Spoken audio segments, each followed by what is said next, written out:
이번에 여론조사가 계속 속속 나오고 있는데 부산 얘기 다시 한번 해볼 수밖에 없겠네요.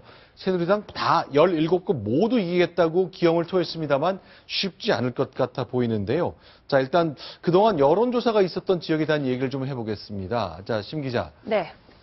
일단 이게 전체가 아니라 우리들이 좀 궁금해서 이런저런 매체에서 조사해본 곳들 얘기잖아요. 그렇습니다. 전국의 여론조사가 언론사 등에서 이루어진 곳이 한 104곳 정도 되는데요. 네. 그중에서 지금 보시다시피 전체적으로 새누리당이 그래도 우세한 지역이다. 여기서 우세라는 것은 네. 오차 범위 안에 있는 것이 아니라 오차 범위를 넘어서서 여기는 좀 우세라고 정말 말을 붙일 만하다 하는 곳이 33곳으로 나타났고요. 네. 두 번째로 더불어민주당은 호남권을 중심으로 해서 12곳, 수도권까지 12곳 정도로 나타났고요. 그다음 세 번째 국민의당이 7곳에서 우세한 것으로, 그다음 무소속 후보들이 6곳에서 우세한 것으로 약진하고 있는 것으로 나타났습니다. 네, 오늘 낮에 나온 문화일보가 정리한 것을 저희가 좀 소개해드렸는데 이게 이제 실제 전체가 아니라 관심이 있어서 여론조사 한 곳에 대한 거니까 실제 판세하고 좀 차이가 날 수도 있겠습니다. 그런데 하나는 좀 지역을 보겠습니다. 강원도 춘천 볼까요? 네. 네. 생각보다 좀 차이가 커 보입니다. 검사 출신 김진태 의원이 이번에 재선에 도전을 하는데 51.1%로 굉장히 앞서가고 있고요. 두 번째로 더불어민주당의 허영 후보가 24.8%, 정의당의 강성경 후보가 2.5%를 기록하고 있습니다. 자, 지금 화면에 보이는 게 김진태 의원인데 해병대 옷을 입고 춤을 열심히 추고 있습니다. 아마 지역구 행사인가 본데 보통 국회의원들이 서울에서는 근엄하고 그래도 지역에 가면 다 저렇게 해야 되나 보죠? 네, 특히 그 김진태 의원은 그 의정 활동도 네. 나름 그 어떤 보수, 좀 안보 뭐 이런 문제에 대해서는 아주 그 철저히 그 대응을 했고, 네. 과거 통진당 문제 이런 부분에 대해서 강하게 대처했기 때문에, 네. 그럼 아마 지역구에서도 저런 특히 어떤 뭐 군복, 어떤 안보를 강조하는 이런 상징적인 이런 퍼포먼스나 또 이런 것들을 특히 많이 그 지역 구민들과 호흡하는 이런 데 많이 애용하고 있는 것 같습니다. 자, 저렇게 이제 지역구 행사 가면 지역 주민들이 좋아하게 저렇게 춤도 추고 저래야, 아, 우리 편이구나, 나를 우리를 존중하는구나, 그런 느낌을 받나 본데, 일단 좀 차이가 있습니다만 허영 후보도 현장을 열심히 누비고 있을 텐데요. 네. 지금 보이시는 장면인데, 허영 후보 일단 51%와 24.8%로 좀 더블 스코어 정도 차이가 나고 있기 때문에 남은 13일이 무척 바빠야 될 것 같습니다. 자, 그러면 이동영 차장. 네. 구로구 한번 소개 좀 해주시죠. 여기는 어떻습니까?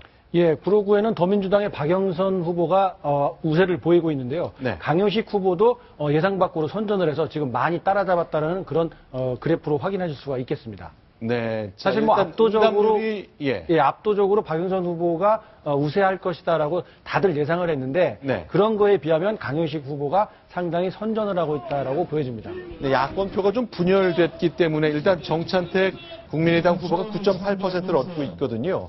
그래서 야권 전체를 합치면은 좀 차이가 있습니다만 어쨌건 강효식 후보가 오차의 범위 가까스로 걸쳐 있는 정도쯤 돼 있군요.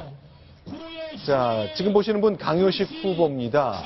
구로울이 사실은 야권 강세 지역으로 굉장히 유명합니다. 18대 때 정말 새누리당이 완전히 수도권을 이례적으로 압승을 했을 때도 네. 구로울은 절대로 야권에서 뺏기지 않을 정도로 굉장히 야권 강세 지역이기 때문에 네.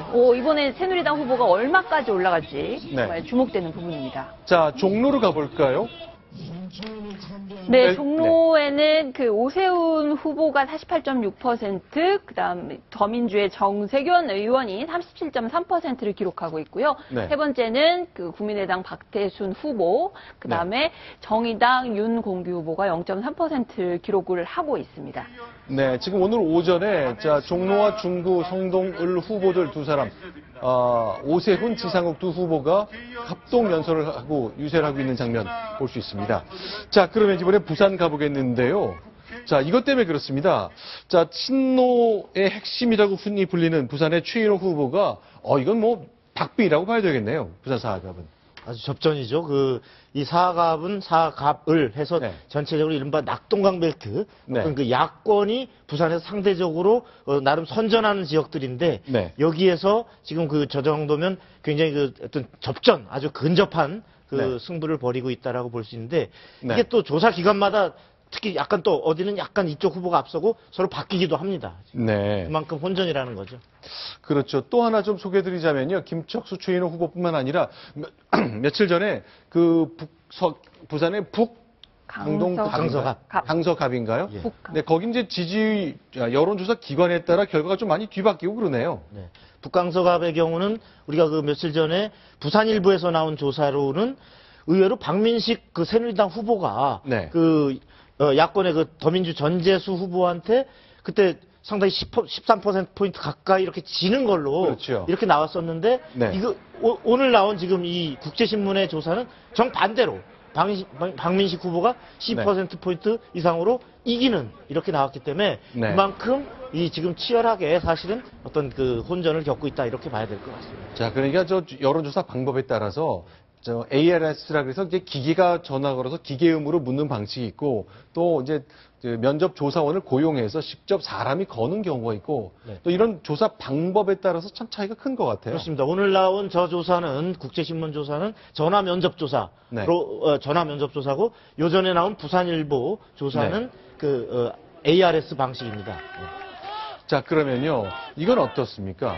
적극 투표층의 정당 지지율. 그러니까 일단 전화가 걸려왔을 때 답하는 게 아니라 내가 이번 총선 때 꼭 투표하겠다고 투표 의사를 강하게 밝힌 분들 얘기죠. 그런데 더불어민주당과 새누리당이 같네요. 그렇습니다. 적극적인 투표 의사를 밝힌 사람들 중에서 네. 거의 새누리당과 더민주당 지지층이 큰 차이가 없다 이렇게 볼 수가 있겠고요. 네. 국민의당은 아직까지 좀 더 분발을 해야 될 수준으로 지금 나타나 있습니다. 여기에서 한 가지 주목해야 될 점은 19대 총선 때는 적극적으로 투표하겠다는 층이 50몇 % 나왔는데요. 네. 지금 20대 때 조사해 보니까 그때보다 2.6%포인트가량 더 높다는 겁니다. 그래서 선거 전문가들은 네. 투표율이 좀 더 올라갔을 경우에 여당에게 좀 더 불리하지 않겠느냐 이런 조심스러운 관측도 내놓고 있습니다. 그렇죠. 네. 특히 여기서 주목해야 될 대목이 뭐냐면 지금 일반적인 정당 지지도에 비해서 적극 투표층의 지지율을 야권을 다 합쳐보면 네. 일반적인 정당 지지율보다 야권의 총합이 훨씬 높습니다. 네, 그렇죠. 예, 반을 넘네요. 예, 그리고 또한 연령대별로도 보면 네. 여기는 지금 나와 있지 않습니다만 네. 60대 이상이 적극적으로 투표하겠다가 30대, 40대, 50대보다 적습니다. 아. 일반적으로 투표율을 보면 60대 이상이 굉장히 높잖아요. 근데 나 이번에 반드시 투표하겠어. 네. 이게 오히려 60대 이상이 적은 이상한 현상이 나타나고 있는데 네. 이것은 바로 새누리당이 마지막 보여준 공천 막장극. 네. 어떤 내부에서 어떤 그 여러 가지 어떤 계파 갈등을 보이면서 했던 것들이 새누리당의 지지세가 강한 층에서 상당 부분 실망으로 나타나고 있다. 네. 이렇게 봐야 될 것 같습니다. 그래서 내가 투표를 꼭 찍으러 가야 되느냐 이렇게 네. 고심하는 그 새누리당의 기반 지지층이 적지 않다.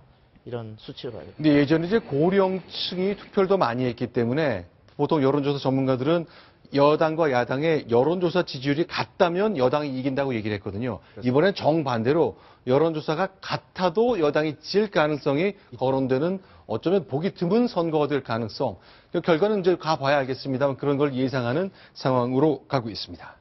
자, 지금까지 국내 정치 소식들 총선 중심으로 정리를 해봤는데요. 자, 박근혜 대통령은 어제 워싱턴으로 떠났죠. 대통령 소식 잠깐 전해드리겠습니다. 순위 확인합니다.